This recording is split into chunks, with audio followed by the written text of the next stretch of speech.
This is Driving Solutions, exclusively on CBTnews.com. Hey everyone, Jim Fitzpatrick. Thanks so much for joining us on another edition of Driving Solutions right here at CBTnews.com. Making the most of the service department often comes down to having the right insights and tools to understand what's really happening. Joining us today is Leigh Silver, who's the CEO of Dynatron Software, a company helping dealerships use data to better manage and grow their fixed ops performance. Tell us more about this. Dynatron that we've heard so much about. How did you get started? And by the way, welcome into the show, Leigh. Thank you, Jim. I appreciate it. Thanks for having me today. Sure. Dynatron, interestingly enough, has been around for quite a while, almost 30 years. Oh, wow. Myself, my father, my brother actually got involved about 11 years ago. We bought the business from a very sharp gentleman named Doug Bradley. Mm-hmm. Our family, the Silver family, has been involved in dealership operations, fixed operations, with my father going back actually about 45 years. Oh my gosh, wow. Many years in the industry. We got involved with Dynatron and actually another business called Keeps, which was started originally by a gentleman named Ray Branch. Both of those businesses were deep into the service analytics space. And they were the only two that were looking at how data could be utilized to improve performance, albeit at very different angles. Okay. Our old partner, Ray Branch, before he retired, was an expert fixed ops consultant after being in retail for about 30 years. And Doug Bradley was a CFO, actually, and built the original analytics software for his wife, who worked at a dealership. And so these two gentlemen were pioneers of their space.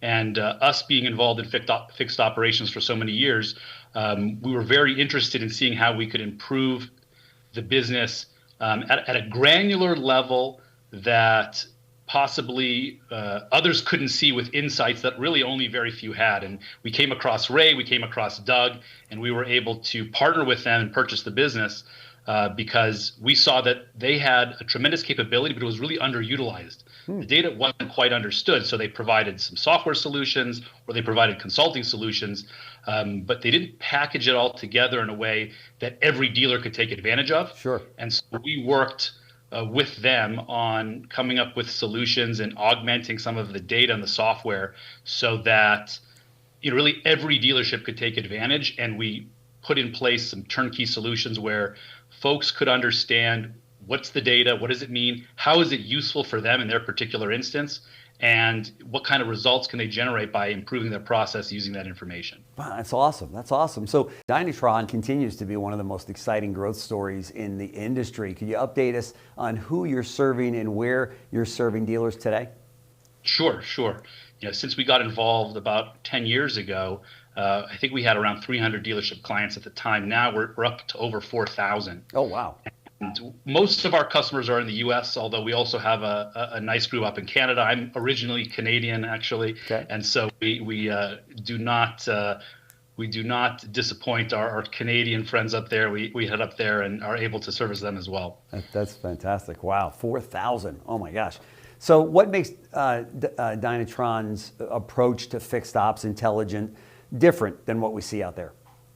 So I think it's really important to understand there's a lot of data out there that dealerships are able to utilize, but very often that data is not packaged and presented in a way that a service operator or a general manager or dealer can really understand, what is this telling me and what should I do? Mm-hmm. And really that's where our expertise comes in, where we're able to understand at a dealership level, at a DMS level, at a line item level, exactly what that information means. We're then able to translate into what should be done.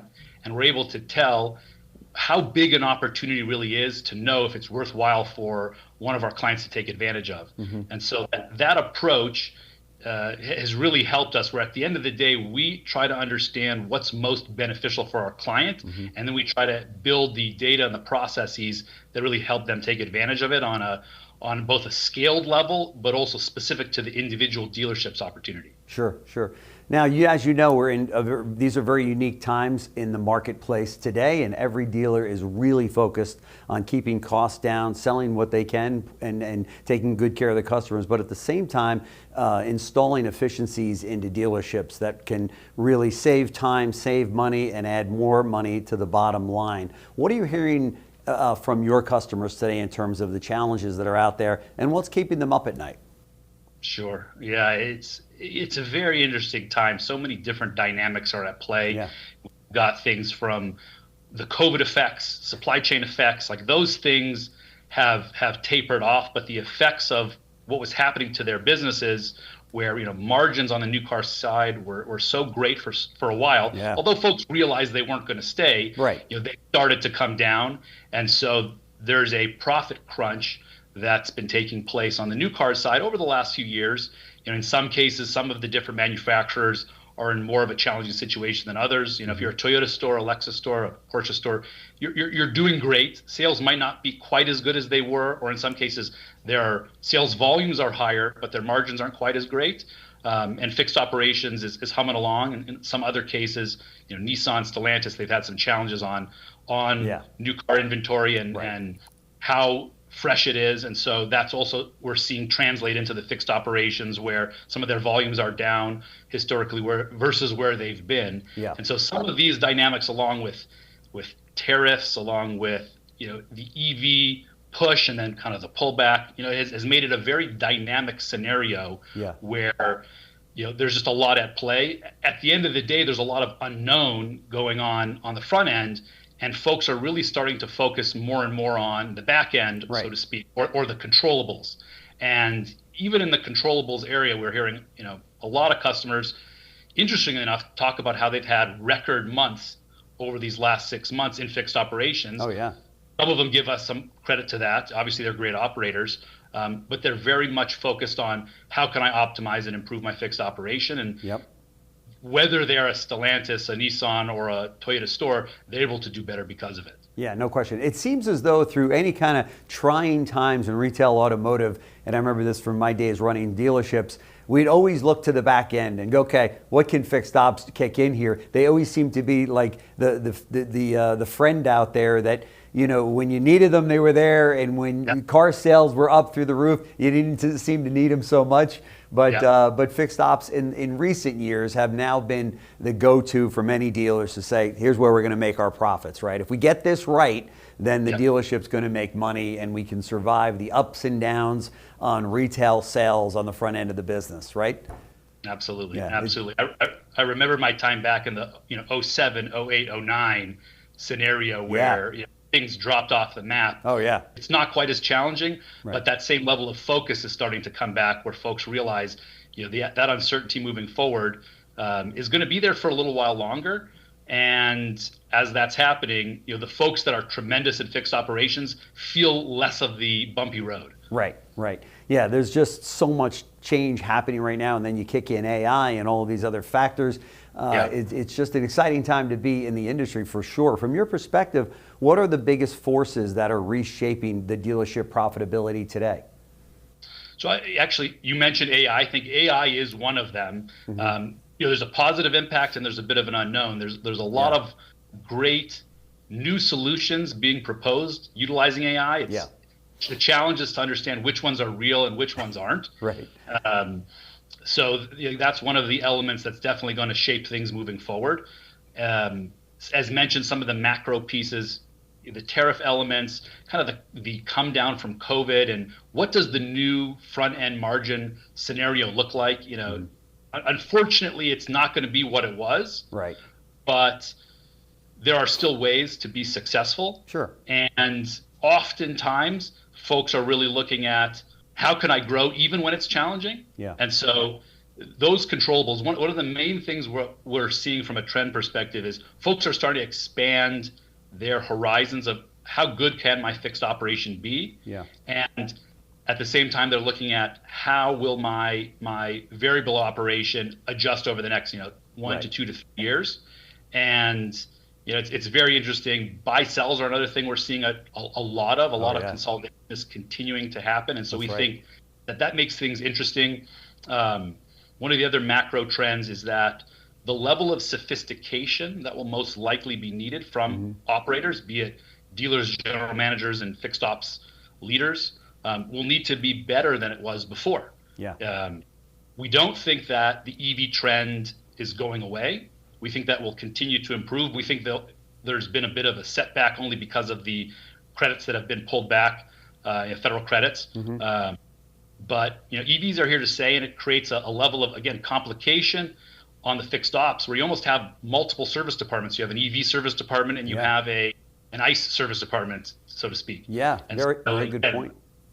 That level of complexity isn't great, but the benefit of that is a lot of those types of vehicles can only be serviced by the dealer. Right. And we see that the trend of retention going to the aftermarket in some cases is starting to actually shift back the other way, in particular on EVs. And so there are a lot of challenges, there are a lot of potential wins for the dealers to be had if they're able to up their game and deal with some of these more sophisticated challenges that are coming their way. Yeah, for sure. And now, you've got two factors out there in play as well, which is the fact that you've got the average age of cars on the road today, I think exceed 12 years, budding on 13 years, which really helps, as you know, the fixed ops department in a very big way. And then you've got the affordability factor on the price of new cars now exceeding $50,000 for the average price of a new car. So people are, not so fast. Maybe I'll put a little bit of money into the car that I'm driving. As you know, all the cars are made great today. The technologies are phenomenal for a car that's even 4 years old compared to the new ones that are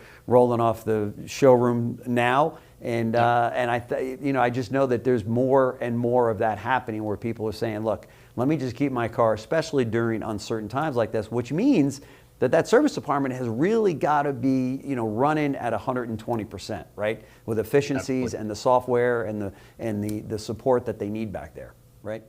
Yeah, absolutely. You hit on a great point, which is as the vehicles have aged, it's something that we call the sweet spot. Yeah. Which is, brand new vehicles don't have much service, but it's important to keep them, to retain them, to show your clients, the customers of the dealership, what benefits there are to come back and do the service work. But those aren't where profits are made. Profits are made in the service department and in the parts department as those cars age. And so retention in the 3, 4, 5, 6, 7 year range, the OEMs are very dialed into that being very important. But in fact, even as the cars continue to age, let's call it that 7 to 12 year range, as you're mentioning, oftentimes it's not the same owner. And so how do we bring in those second owners of the vehicle, or if they are holding on to that vehicle past when they would typically trade in for a new one, that opportunity to have them keep coming back, show them that you are competitive, that the dealership is competitive versus the aftermarket. It's actually one of the biggest things that we help our clients overcome, which is the perception that, hey, if my car is older and I need to get work done, I should go to the aftermarket because it's substantially cheaper. Yeah. That's really not true. And over our years of working with dealers, we used to have a business division that was working with both dealers and aftermarket service providers to help them with vehicle service repairs and information. What we learned from that exercise, 10, 15 years ago, was that the quoting tools that the dealership use and the aftermarket use are actually the same. And that the perception that the dealer is much more expensive is something that isn't actually true. There may be a small price difference, but the aftermarket in general has been very good at leveraging that perception to their advantage. That's right. Where they make apples to oranges comparisons when they do their advertisements, so that customers truly believe, if I want to have a service done, rotors, brake pads, or tires, that they will provide quotes that are apples to oranges. A brake pad and rotor replacement will often get compared to just a pad slab. And so in that view, the perception is, yes, the dealer's 2 or 3 times more expensive, but in reality, it's not the case. It may be 15% or 10%, or in some cases, it's actually no difference whatsoever, yet the OEM provides such a better service experience. They provide OE parts, they provide better warranties. Oh, yeah. A lot of that's not necessarily known to the customers, and that is a perception that, again, we're helping our customers work with their customers to change, because folks don't realize just how competitive they are in their market. And oftentimes they simply don't have the comparison data. Obviously, we help them get that data, help them make decisions, and help them promote that within their market. And so it's very fascinating to help them with that problem. And it's an important to make that distinction, because as you know, everybody thinks right away, well, Costco must be cheaper, it's Costco, or Walmart must be cheaper, or even if Pet Boys is out there, it's got to be cheaper than if I'm going to my dealership, you know, to have my vehicle serviced. And for all of those reasons, I'd also add one: you've got a factory trained technician working on your $60,000 vehicle versus, you know, Bubba down there that they hired to do oil changes, and now they're going to work on your car. I'm not so sure I want that to be done, right? So it's really interesting to see how dealerships have really come forward in this space. They need to come even further, because if you ask a lot of, you know, customers out there, I should say the average consumer, where is it less expensive to have your vehicle worked on? They're going to say, oh, Costco or Walmart or some of the cheaper brands. But to your point, not so fast. That's just not necessarily the case. So you've said that the winners in this environment will be the dealers who rethink the role of fixed operations. What does that shift look like in practice, and how does Dynatron help? Yeah, great question. Number one, there needs to be agreement from an owner level that fixed operations truly is important. Yeah. Because again, as mentioned, sometimes depending on the times, it comes in and out of focus. And so the sustained focus that moving forward, it's going to be an important profit driver. That's step number one. Yeah. Step number two is then to provide some of the time and resource allocation to it that may not have been done in the past. Solutions that provide great return on investment are always a good idea, but sometimes dealers aren't aware of them simply because they're not focused enough in the area. And so the sustained focus is number one. The need for the dealer and the service management team to also work together on better understanding what's actually happening will help open up opportunities for both of them to actually drive that performance. One of the interesting phenomenons that you know, folks are aware of, you know, most dealers and general managers, as they came up through the business, came up through the sales side. And so they are sales experts. They're not fixed ops experts. That's right. So that's right. Getting the dealer, general manager, and fixed ops leader on the same page. Yep. What does this data mean? What can we actually do about it? Getting expectations in alignment, and then both working on and agreeing to what's going to be the plan to execute and improve. Hugely important. Hugely important, because sometimes the fixed ops leaders, they're just so busy fighting the fire of the business, because it is a hectic business. Oh yeah. That they don't get an opportunity to think what could be. Dealers and general managers often get to do that, but sometimes they come with inappropriate expectations of what results could be. Yeah. And so getting them on the same page, and then being able to properly monitor when they make process changes, when they make changes to their pricing, to see what those effects are and to make sure that they have lasting positive effects. Yeah. I think overarchingly, that's probably the biggest shift, that if folks can make that shift, they're going to have tremendous benefits moving forward. And then they need to ask themselves, are they able to, at a granular level, see what's really going on? Do they understand it? And do they have a plan to tackle that? And if they do, they're going to be in a great space. Yeah. Well, you nailed it, because I was one of those GMs that came out of the variable side of the business, and I leaned on my fixed ops director to say, okay, you know, I'm leaning on, you know a lot more about fixed ops than I do, so I'm going to be leaning on you in a big way. And I think you're right. There are a lot of people that are running dealerships today that have come out of variable ops versus fixed ops. Although I would tell you, some of the best GMs I know and dealer principals today came out of fixed ops, because they got the whole, they understand the entire dealership and where the profit centers really lie. So you're right, getting those two individuals in the dealership operation on the same page and working through that to realize how valuable some of this data is to the bottom line of a dealership. Who doesn't want a nice 125% absorption rate, you know, in their service department? And it's attainable. You can do it, right? For dealers that are listening to us have this discussion today with Leigh, this might, you know, be something that, especially in 2026, we're looking at dealerships that are suffering on the front end right now with regard to gross profit. We're kind of back to a race to the bottom with regard to gross profits. We already know that. It's going to be a fixed ops year for sure. You know, maybe this is a phone call you want to make to Leigh, just to say, hey, let me run by you what our operation, what our dealer group is doing. Can you help us in that area? Seems like a nice guy. I'm sure he's going to be more than happy to help you, advise you, and say, hey, here's what Dynatron can do. and let's get together. So Leigh Silver, thank you so much for coming in. These are the kind of solutions that we want to be bringing dealers, and we heard so much about Dynatron Software that I'm so glad that you took the meeting with us, because this, as I said, this is what dealers need on their side to really win the fixed ops profit center business out there. So thank you so much for joining us. Appreciate it, Jim. Thanks again for having us. Thanks. Thanks for watching Driving Solutions.